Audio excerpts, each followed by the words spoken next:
Okay, good morning, everybody.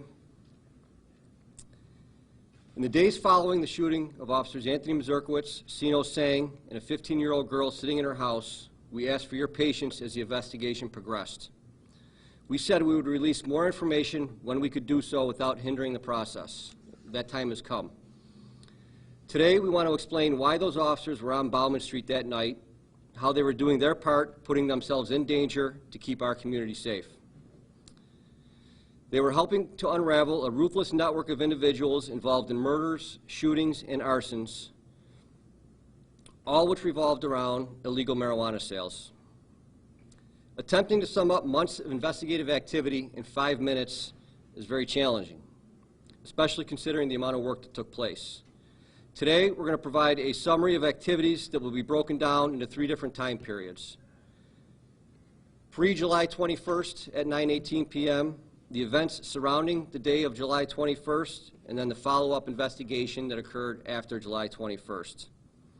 Because of the complexity and volume of information, we provided you guys handouts that contain some of the details of the pre- and post-July 21st information. During the summer of 2022, an investigation began into the marijuana distribution network in the city of Rochester run by a male known as Brandon Washington. It resulted in 3 different search warrant executions in June and July. There were numerous incidents of shootings and arsons during this time period involving the same individuals involved in the marijuana distribution network and their rivals. Some of that information is also in the handouts that we've given you guys. For purposes of what we are here today for, I will start on July 20th, 2022 at 12:40 in the morning when 3 suspects fired over 40 gunshots at a group hanging out at the corner of Clinton and Robert Street. In that incident, nobody was hit with the gunfire, but 2 houses and a vehicle were struck. About 3 hours later, the same 3 suspects returned to Clinton and Robert Street and fired another approximately 40 gunshots at 3 individuals. This time, Richard Kalinge, Migel Rand were killed, and a 3rd victim sustained non-life-threatening injuries. In the hours following the double murder, several more shootings and arsons occurred throughout the city. We would later learn that all these incidents were connected. During the early evening on July 21st, major crimes investigators began to develop information on vehicles potentially belonging to persons of interest in the North Clinton and Robert double murder investigation. Major crimes reached out to the tactical unit and requested their assistance in vetting the information and to gather additional intelligence to further the murder investigation. At about 8:30 p.m., a vehicle of interest to major crimes is spotted in the driveway of 52 Laser Street. That is now the focus of the tactical unit's attention. At about 9:15 p.m., Officers Singh and Maz are parked on Bauman Street just south of Laser Street. Additional plainclothes officers are on Laser Street west of Hoff Street. There's numerous marked tactical unit vehicles in the immediate area acting as support.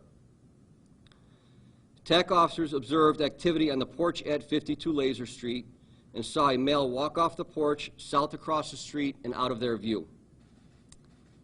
At 9:18 p.m., the suspect opens fire and shoots 17 gunshots into the driver's side of Maz and Sang's vehicle.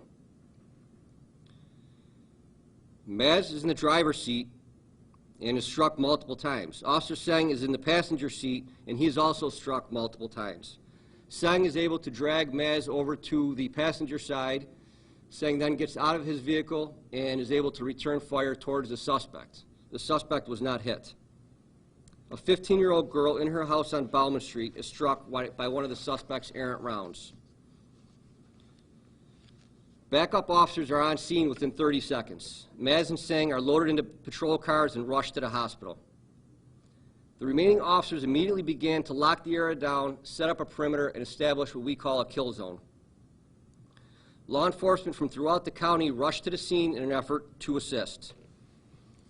At about 10 p.m., officers securing the perimeter identified 63 Laser Street as a vacant property, and they make observations indicating that it had just been broken into. They enter to clear it, and they encounter the suspect hiding in a second-floor closet. After a search warrant was drafted and executed, a loaded 9mm handgun was recovered inside the property near where he was hiding. Ballistic tests would later confirm that this was the gun used to kill Maz, shoot Sang, and injure the 15-year-old girl. Officers secured a several-block perimeter surrounding Hudson, Joseph, Norton, and Avenue D neighborhoods. SWAT officers from the RPD, the Sheriff's Office, and the State Police conducted a methodical yard-to-yard search within that perimeter. During this search, 4 guns were recovered behind 52 Laser Street and another gun behind 54 Laser Street. Officers in the perimeter noticed a man sitting on a porch who appeared to be out of place. Due to their diligence, he was ultimately identified as Diedrich Fulwiley. It was ultimately determined not only did Fulwiley not live at the location or in the neighborhood, but he was connected to the initial persons and locations of interest that we were down there for initially. As a direct result of the outstanding initial response by tactical unit officers and all of our law enforcement partners, we would later learn the suspect and several of his associates, along with the murder weapon, were all trapped within the perimeter they had so quickly established.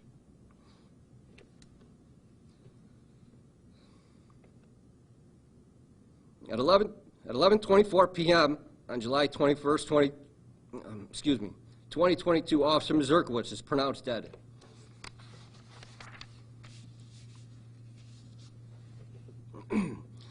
Investigators later pieced together the events immediately preceding the shooting. They learned Kelvin Vickers, Diedrich Fulwiley, and Raheem Robinson were all on the porch of 52 Laser Street armed with guns just prior to the shooting.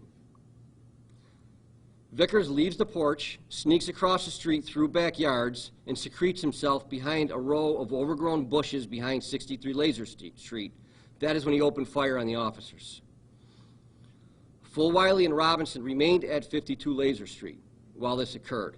Upon seeing the immediate police response, they flee through the backyards on foot and drop their guns in the backyard. Over the course of the next several hours, at least 10 search warrants were drafted and executed in furtherance of the investigation. In total, about 75 pounds of marijuana, 5 guns, and hundreds of rounds of ammunition were recovered on this day. In addition to Vickers' gun, the other 2 guns used in the Clinton and Robert double murder were among the weapons recovered that evening on Laser Street in the backyard. In your handout that we gave you, there's a list of individuals and charges, and these have already all been made public, so I'm not going to go over them here. So the question is, why were these men in Rochester? We believe Vickers and Robinson arrived in Rochester in the early part of July at the behest of Brandon Washington to shoot his rival marijuana dealers. Robinson and Fulwiley are both known gang members in Boston. I'm not going to name the gang and give them any notoriety, because if you don't already have a sense of how dangerous these men are, the day before major crimes investigators went to Boston last week to locate and arrest Robinson, a Boston detective was sitting in an unmarked vehicle, and he was ambushed by one of their fellow gang members, the same manner which Maz and Sang were. Fortunately, the Boston detective was not injured. He escaped injury, and the bad guy was caught. We want to thank the Boston gang unit. They provided significant intelligence and assistance throughout this entire investigation. We also want to thank the Monroe County District Attorney's Office, our federal partners, ATF, DEA, and the U.S. Attorney's Office for helping with this extensive investigation. All the indictments thus far have been state indictments presented by the Monroe County District Attorney's Office. As a result of the cooperative effort of all the aforementioned agencies, as we all have learned today already, 6 individuals have been charged with federal conspiracy to distribute marijuana as well as weapons charges. All the suspects are currently in custody, with the exception of 1. Over the entirety of this investigation, a total of 18 people have been arrested. 10 of those have been charged federally. A total of 22 guns were recovered and over 139 pounds of marijuana. On the board, this is just an example of some of the guns that were recovered. Obviously, there was a lot more, but that is just an idea of the magnitude of some of the weapons that these guys have. I cannot say enough about the dedication, effort, and skill level displayed from the Major Crimes Unit, Narcotics Unit, Patrol Division, the DA's office, all our local and federal partner agencies here in Monroe County, as well as, of course, the tactical unit. From the boots on the ground those first minutes after Maz was killed to all the investigative efforts that followed, their efforts under the most stressful of circumstances are nothing less than remarkable. And with that, we will attempt to take a few questions that we can answer, if there are any.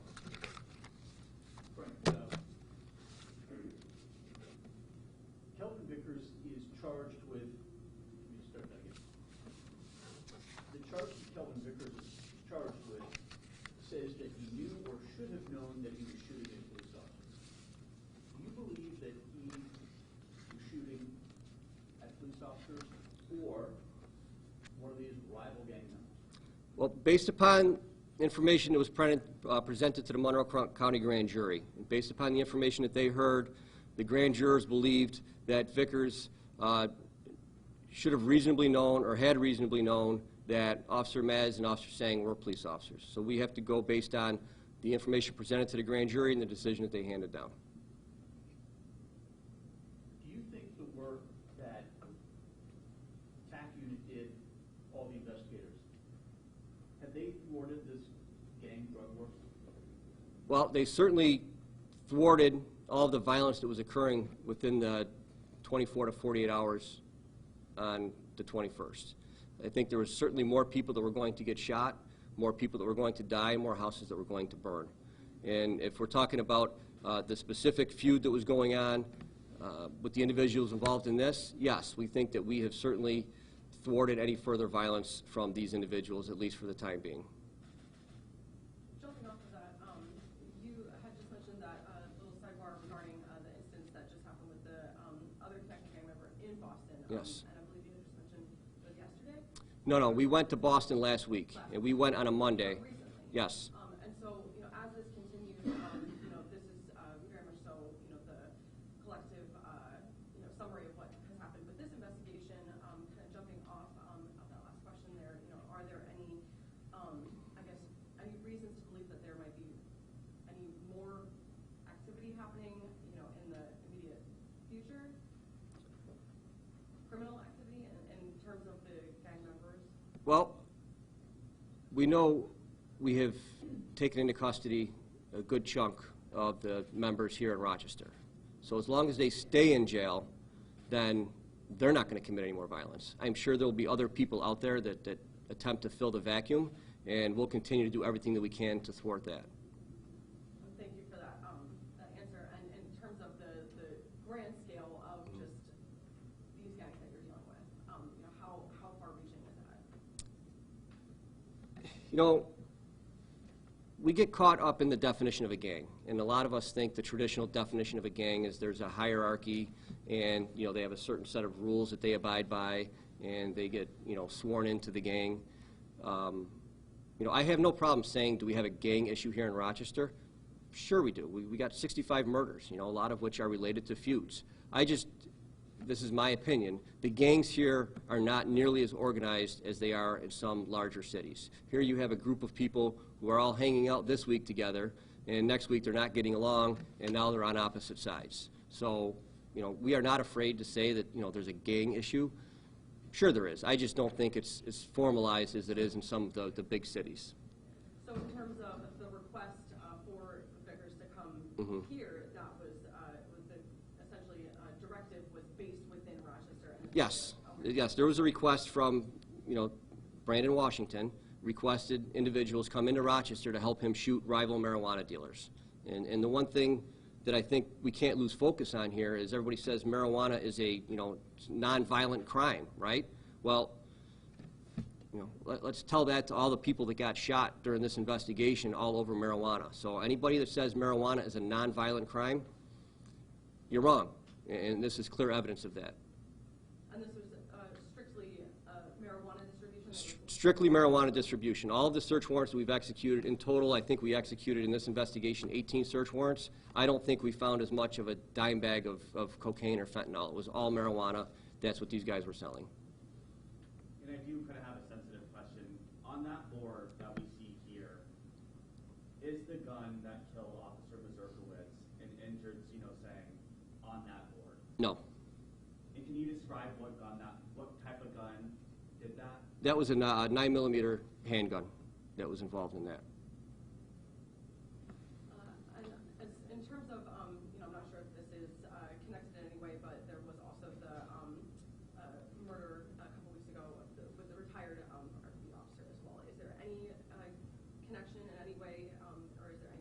No, there's no connection whatsoever to the murder of Book and this investigation. And as far as 12-hour days goes, I know that was a result of that. Can you talk a little bit further how that's going? No, that would be something for the chief. I'll take that at the end. Hey, Frank, what is the relationship between Brandon Washington and Kelvin Vickers? They're associates. They're associates. They know each other. They're, you know, as far as how they met and whatnot, I'm not going to get into that. And quite frankly, I'm not even clear of that in my mind, but they are associates, clearly. Now, this case specifically involves nationally recognized gangs. Mhm. You said yourself that you're not afraid to admit that Rochester does have a gang problem. Do you think that's more so nationally recognized, or are they smaller groups that you think are? The ones in Rochester? Yes. They're associates, right? You'll say some of the, and I'm not going to name them just because I don't like to name them. Pick one of the big national gangs. You know, do you have members here? I think it's safe to say you have associates here. I don't know if they've been sworn in and abide by all the rules that they have, if you will. Do you think the homicide rate is going to go down with the arrests? Or is it just other stuff going on as well? There's so many different things going on right now. I think that this will, I think if we did not make these arrests, the homicide rate would be higher than it would have been. In fact, there's no doubt in my mind if these arrests were not made, the homicide rate would be higher than it will be. There's way too many other factors to get into that. And one thing, you know, that I'll mention in closing, Officer Maz and Officer Singh did not have to be down on Bauman Street that day. It was later on in their shift. They did not have much time left. They and the other members of the tactical unit offered to go down there in an attempt to intervene and to gather information to further the investigation of the murder on Clinton Avenue. It's not something that they had to do. They did it because they're dedicated officers and they serve this community and they wanted to prevent further violence from occurring from these animals that were doing what they were doing. And in gratitude for their service, we're here today because Maz is dead. And that's what we need to remember. They volunteered to go down there. They volunteered to put themselves in harm's way to help protect the people that live in this community. All right? Thank you. Thank you.